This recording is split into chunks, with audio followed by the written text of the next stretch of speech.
Welcome to the Faith and Mental Health Podcast, where two worlds collide. I am your host, DeAndrea Bolden. Join myself and others as we have relevant, engaging conversation on a variety of topics that are related to faith and mental health. So be sure to tune in weekly and also to subscribe.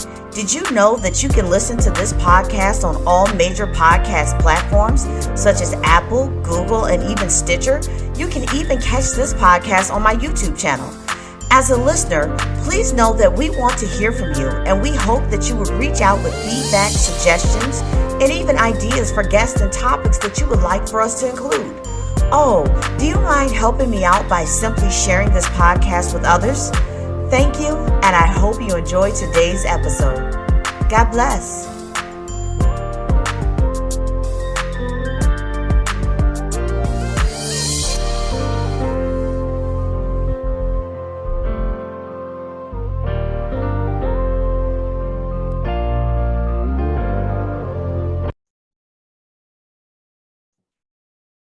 Hello, and thank you for tuning in to the Faith and Mental Health Podcast.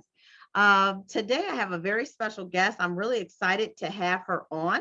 Her name is Chelsealya Payne. And so I'm going to give her a moment and allow her to introduce herself to our listeners. And I think we're going to have a really good and very informational or informative, I guess I should say, very informative conversation. And so Chelsealya, please feel free to introduce yourself. Let us know a little bit about you. Well, first of all, thank you so much for this invitation. It is really an honor to be on this platform with you. I have followed you on social media for a little while now, and you just really, I love how you love other people. I love how you uplift and encourage us. And so it's my honor to be here. As she stated, I am Chelsealya Payne. I'm the founder of Payne and Glory Incorporated. We are a nonprofit organization located right here in metropolitan Atlanta. So we're down here in the South. But our reach, especially now, because we're all virtual, and our reach has expanded quite a bit virtually. Our platform stands upon three major initiatives. The first one being, interestingly enough, with October being Domestic Violence Awareness and Prevention, that is where we started. We started on the platform of domestic violence awareness and prevention, as I myself am a survivor of domestic violence. We expanded that, and we started in 2005. So we started on that platform. We expanded to women's health and wellness. Over the years, we started that, I want to say in 2013, but it's always been, I guess you should say, about women's health and wellness, a bit more targeted about women's health and wellness. And then in 2014, we launched our most recent baby, which is another strip in the platform, which is Payne in the Pews, Mental Health and Ministry, where our goal is to bridge the gap between faith and the mental health communities, knowing that you can indeed literally have a therapist and have faith at the same time. And so those are our three platforms on which we stand. And as I said, we started in 2005, and these initiatives have just expanded and grown and grown. And like I said, our newest one started in 2014. That's really good. That's really good. And I've never, it's so funny. There's a lady, she's on my Facebook page, and that's kind of her platform is domestic violence. And so I've never really paid a lot of attention to that, but I'm becoming more aware of it. Is sometimes that things are happening, but when it's not really in your neck of the woods, so to speak, you just kind of be like, oh, okay, whatever. But I'm seeing, domestic violence and reports of domestic violence becoming more common in the church. And so I think that you are spot on. Well, let me just talk about that. Let me kind of interject, because you are spot on. Because let me tell you how this happened. Because you probably don't even know this. The way Payne in the Pews Mental Health and Ministry came about is because God led me in 2013 to host an event called Payne in the, and I was sure nobody was going to show up to this, but God had given it to me, and I'm like, okay, I'm gonna do it, but nobody's gonna come to this, Jesus. But it was called Payne in the Pews, Domestic Abuse in the Church. And I literally rented out a small venue because I'm like, nobody's coming to this. And what happened was the venue was too small. We Wow. had chairs down in places chairs don't even go. We were in there. We had, the good problem to have. It was too many people. Yeah. And so we had this event, domestic pain in the pews, domestic abuse in the church. And so what happened was that event was so pivotal. It was so amazing to me. I Wow. was really blown away because in my small thinking, I'm thinking, oh, I don't cover this. I'd had domestic abuse events, but it wasn't the church, right? Right, right. So I'm like, people don't really want to talk about this, much like what you just said. So what I did was that was in April. What I did was something I hadn't done before. You know how we usually have events, it's usually annually. If you have something, I don't care what it is, it's usually annually. Unless it's like a course or something. Mm-hmm. But in this particular instance, God gave it to me again to hold it again in September. I want or it was towards the end of the year. So the first one Okay. was in April. Second one, he said, do it again. But this time it was Payne in the Pews, serving with broken pieces. And it was for leaders. It was whether you're a leader in church, whether you're a leader in business, in the marketplace, a leader in your home, right? So I learned my lesson and I got a bigger venue. But I ran into the same thing again. It was at the Marriott. I had a larger venue, but Wow. it was packed. It Amen. was packed. But here's the thing, and that was great. I take nothing away from it. It was wonderful, but something happened. And that was from that first event, Mm-hmm. domestic abuse in the church and serving with broken pieces. That's where, because I thought God was going to give it to me as it was going to be pain in the pews, colon, something, something, something every Mm-hmm. time. So I thought it was just going to be a rolling, topic with pain in the pews being the foundation. That wasn't the case. What happened was God told me to pay attention to the first event and the second event and who had been inboxing me, who had been um, emailing me, who Mm-hmm. had been texting me, who had been giving me these phone calls, right? He said, pay attention to who they are. And I didn't know everybody, of course, but he, started having me to look ministers, elders, people who were Yeah. leaders in church, right? And they were saying things at the time I didn't know, but as time went on, and I became more educated, I knew what they were: symptoms of depression, Mm-hmm. anxiety, these things that they were experiencing that they didn't have language for. Yeah. But, and so from that was birth, Pain in the Pews, mental health and ministry. And that's where God, from the domestic abuse, because they are tied together, Yes. domestic abuse and mental health, they overlap And wellness. It's considerably, all of it comes together. comes together. And so that's how it kind of came to be, because I opened up the door for people to speak openly about what had happened to them, whether it was recent or 20, 30 years ago. Right. The door was open. Wow, that is really, really good. And so, yeah, thank you for sharing that because, yeah, again, you don't know what you don't know. And so I didn't realize that, you know, so much was happening with domestic abuse. I had no clue. Excuse my ignorance for those that are listening. Please unclutch your pearls.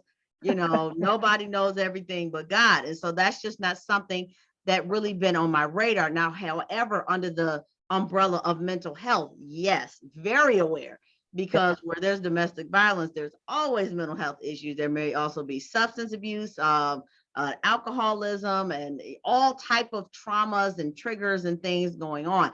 And so yeah, so this definitely is big. And so I want to, well, you kind of already talked about it, but what you do with Pain in the Pews. I want to, but I like how you talked about how the Lord kind of highlighted to you and told you, hey, pay attention to who's reaching out to you. And I Yeah. think it's important that you share a lot of it is leaders. I Yes. interviewed a guy, his name is Dr. Matthew Stanford. He is a very well known author and I believe he's a psychologist, and he teaches, he either currently does or he used to teach at a school of psychiatry. I think it was Baylor University. Oh, Nevertheless, hopefully I didn't butcher his bio. If I did, Dr. Stanford, forgive me. But the point is, he was talking about how the majority of people, when they have a mental health crisis, whether they are a believer or not, they seek out pastors and clergy.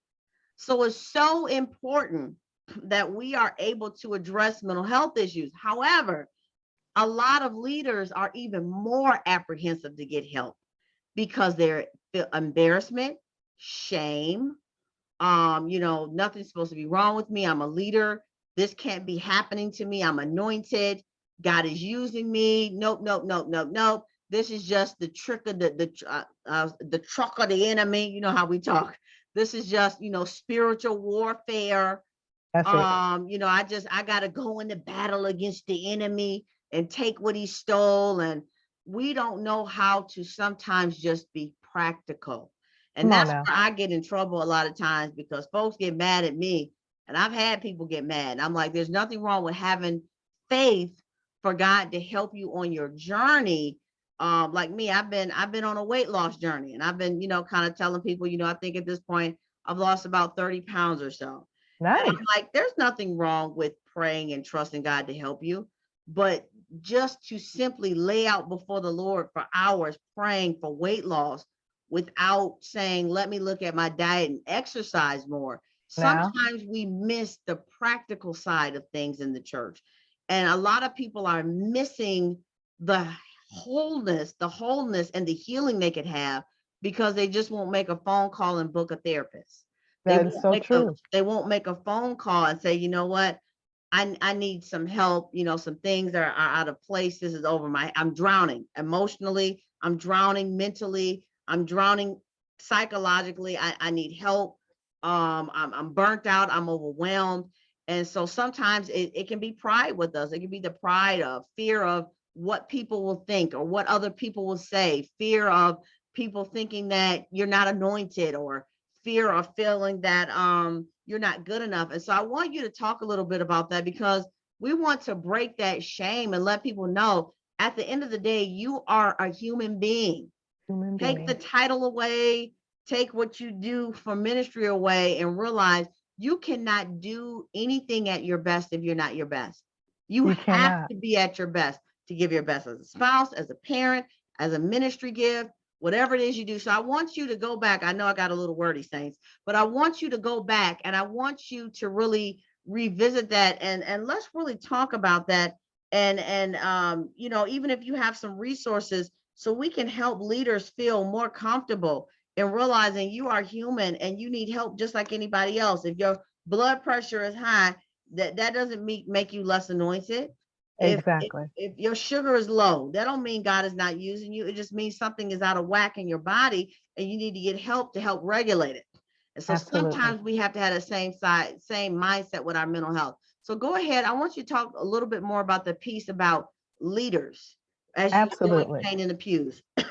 Absolutely. So you said a lot of things that were so key, so key. I think that what I have found, especially since we're talking about ministry, is there is a huge stigma, and so we have not given leaders, lay persons have not given ourselves grace, and grace to heal, grace to get help.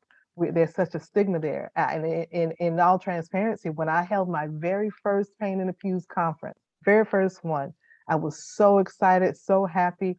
And, I had these great speakers, and I had plenty of attendees and had, everything looked great, right? I had, what do you call them? Vendors, all Mhm. that. Had everything on the podium of what I was going to say. And what I found myself saying was something I didn't plan to say. And that is, I'm standing up there and everything's going great. Everything's like clockwork, right? If I had to give it, a ranking, is in my mind, is one of the best ones I've had, right? Until I got here. And I said out loud something I've never said in my years of being on the earth at that time. I said, and I am diagnosed with um, anxiety and panic disorder.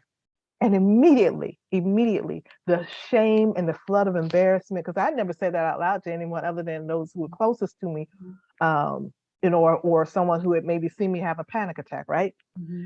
I'm in a room filled with people. I don't know these people. And immediately, the shame and the embarrassment, and I dropped my head Wow. immediately. And all these feelings of how do I backpedal out of this? Immediately. It seemed like forever, but it was really milliseconds. Right. And what happened next was pivotal for me. What happened next, because I literally dropped my head. I was, all confident before that, and Mm-hmm. I dropped my head because I was like, God, I didn't mean to say that. God, why did you have me say that? I didn't mean to expose Right. myself, right? What happened next was I heard applause. And I'm like, wait, they're clapping for me? And God said, this is the door. You're not in this alone. And they see that they're not alone. Wow. So after that, I was fine. I don't have a problem now. It took me a minute now. That wasn't like, Yeah. oh, and the birds start Right. flying. It wasn't, but I was, more comfortable. Now, mind you, I'm having these events, but I never, I'm having this conference, but I never wanted to say it about me because I'd gone a whole lifetime being able to hide that part of me because like I said, that stigma is there. Mm-hmm. That's whether it's in a church or in society as a whole, the stigma is there. But for leaders, here's what I have found is, like I said a moment ago, not allowing that grace to be extended to ourselves. You made an excellent point just a moment ago about if you have your blood sugar is high, you have no problem Mm-hmm. going to a physician to get that taken care of. If you're feeling lightheaded, if you're feeling dizzy, if you're feeling like we have no problem going to see a physician to have this checked out. But as soon as something we know it, we may not have a diagnosis, but we know when after the anointing is left and we're at home when we don't want to get out from under the covers, when we are like Elijah under the juniper tree, this is too much, is what he said. When we are in a place where there are issues that are going on, mental health crises, and we may not know that that's the term. We know that there's something going on. We don't want to address that. We want to put a spiritual connotation on that, but we don't put a spiritual connotation on the toothache that we're having. Right.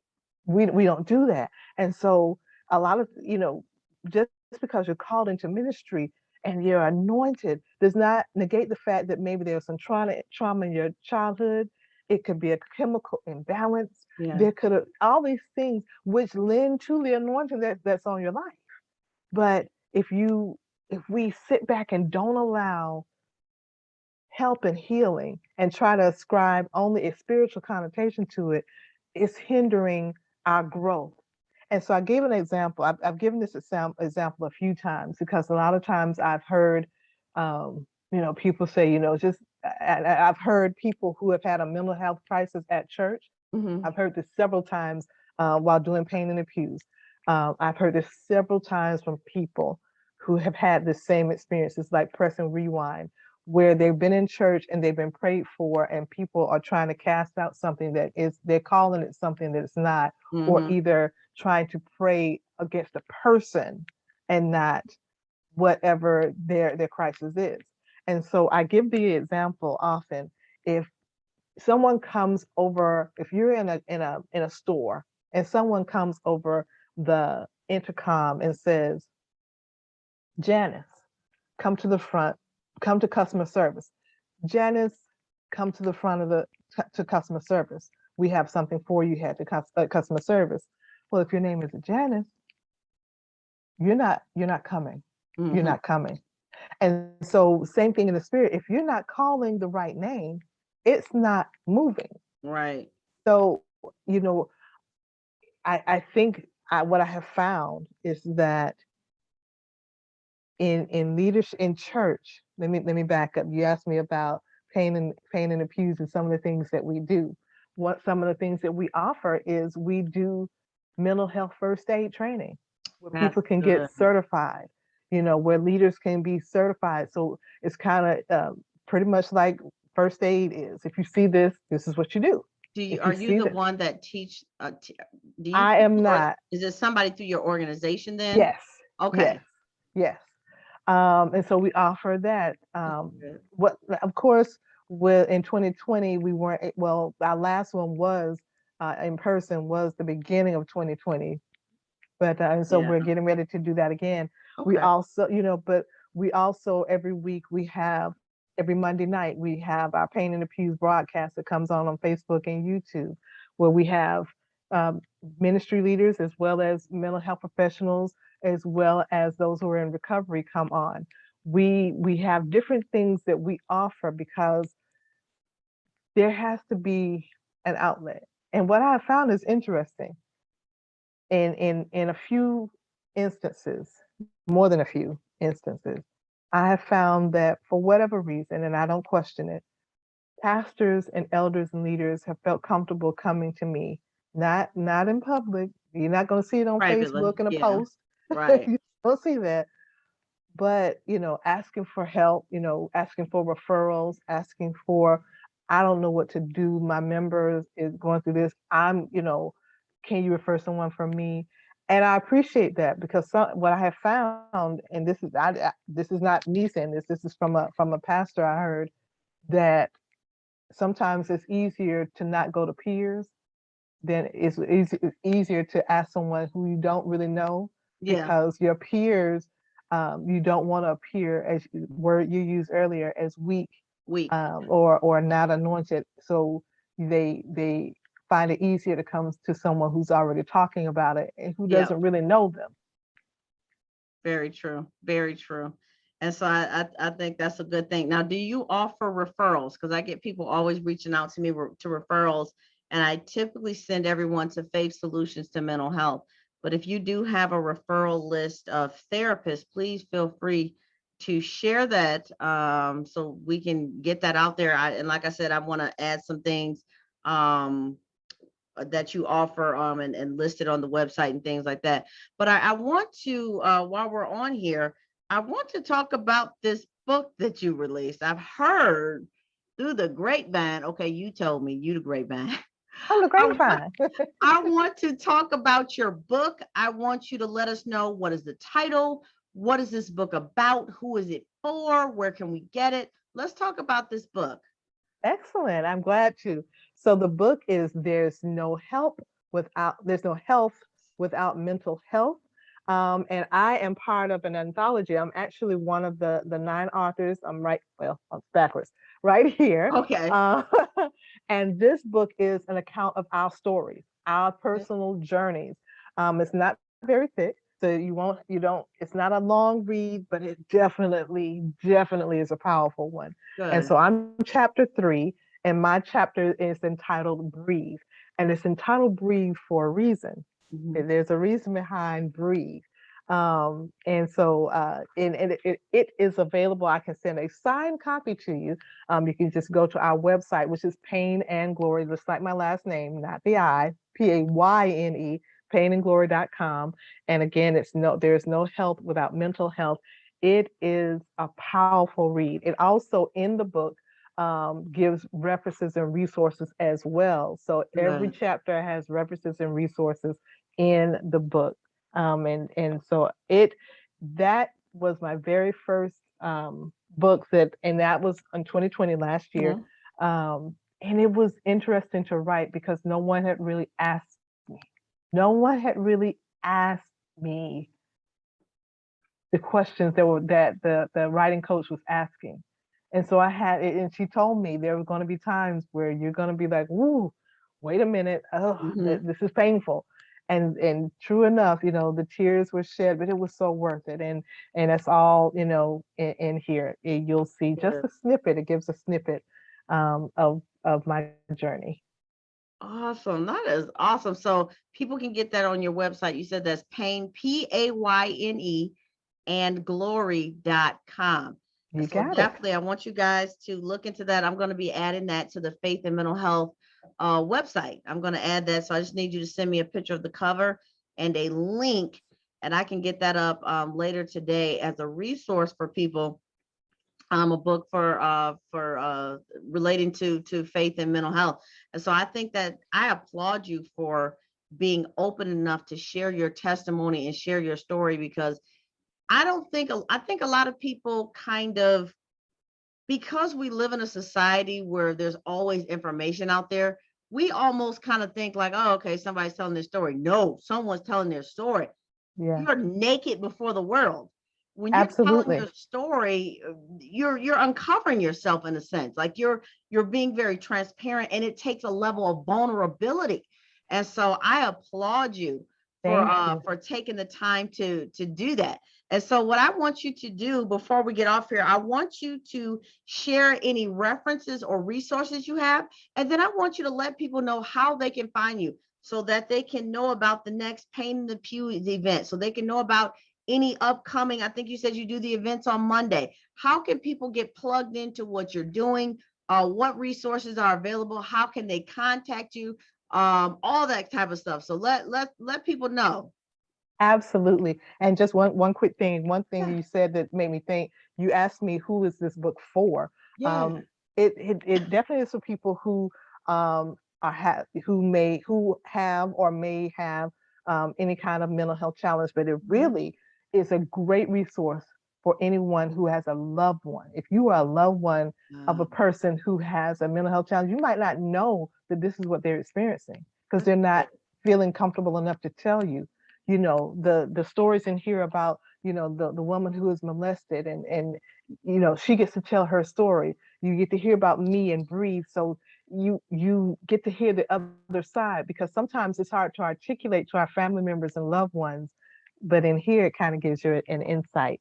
So as you said, the we do every Monday night, 7 o'clock p.m. Eastern Standard Time. We have Payne in the Pews Mental Health and Ministry broadcast, and that is done live every Monday night, 7 o'clock p.m. We have a different guest and different topic every week. This past week, oh my gosh, it was a little. It was, since this month is dealing with domestic violence Mhm. awareness and prevention. It was a very interesting and very powerful interview I had with a young lady whose daughter tragically was taken from us too soon at 19 years old just last year. I will warn you, that one, you if you have triggers, that one may be more sensitive for those who are sensitive to those type matters. However, this coming Monday, and all of these are available for replay. So if you're listening to this particular podcast later on, don't worry about it, because listen, it's all available on Facebook and on YouTube.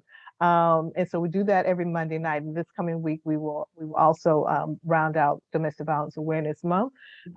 We will be having very soon. I'll be announcing it soon. We will be having mental health first aid training coming up very That's soon. good.